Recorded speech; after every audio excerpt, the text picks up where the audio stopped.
Good afternoon, James Brewster, and we are going to talk about employment fire drills.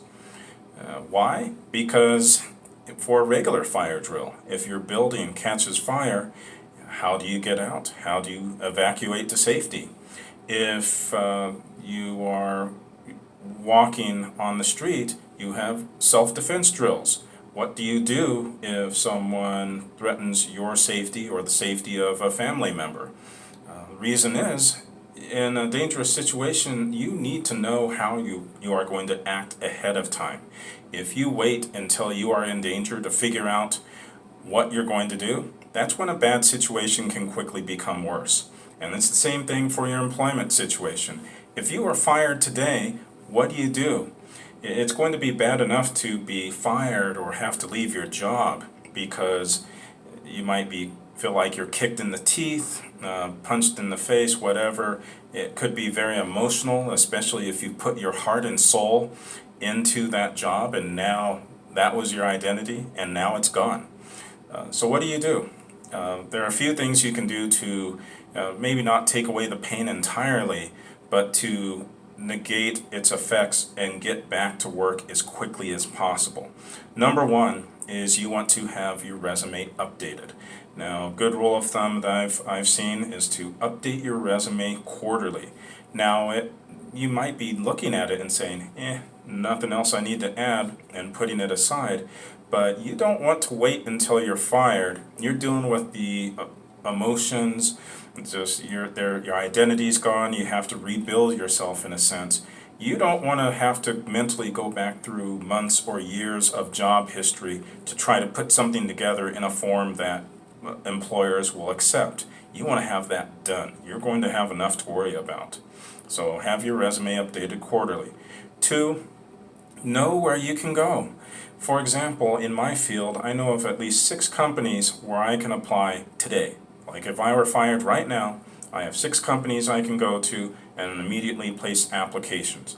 I have probably 6 more that are not in my field, which are companies I've seen by riding up and down the A-line train, or companies around where I live. So I probably have 12 employers I can place applications within the next day. You can probably double that to 24 if I did a little bit of research. So who can you apply to quickly? The objective is you want to have interviews within a week or two of being unemployed. Third, don't be picky.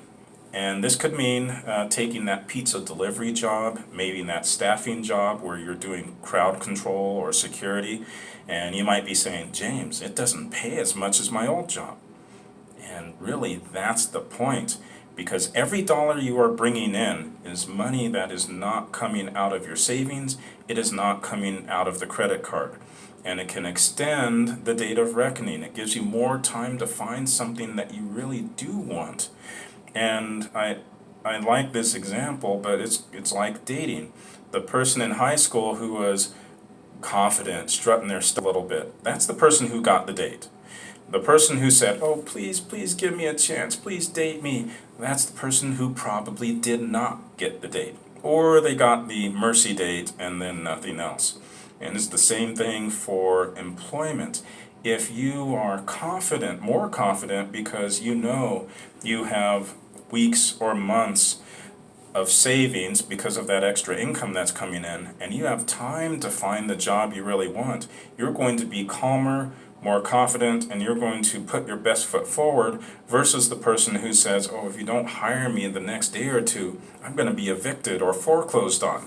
That's the person who's probably not going to get the job because they are not going to put their best foot forward. So you definitely don't want to be picky. If you have a job, you can keep looking for other jobs. The difference is how much time you have. And fourth, aim for the stars. You're unemployed anyway, maybe just go after that dream job that you've always been wanting. Maybe it means moving across the city. Maybe it means moving to another state. Some people have even gone global. And hey, I see this job in Australia, I'm going to move there. That's my dream job. And if you're unemployed anyway, you might as well go for it.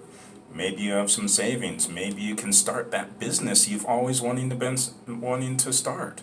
So yeah, aim for the stars. You've got a lot of time anyway. Maybe you just go for that job you've always been wanting.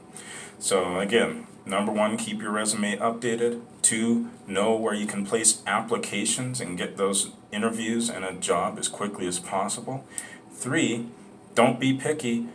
Pick up that side job or whatever else you can get so that you can get that income to extend the time frame or the amount of time you have to look for your real job. And fourth, aim for the stars. Go for that job you've always been wanting. So comment down below, let me know what you think or if you have any questions, and have a good day.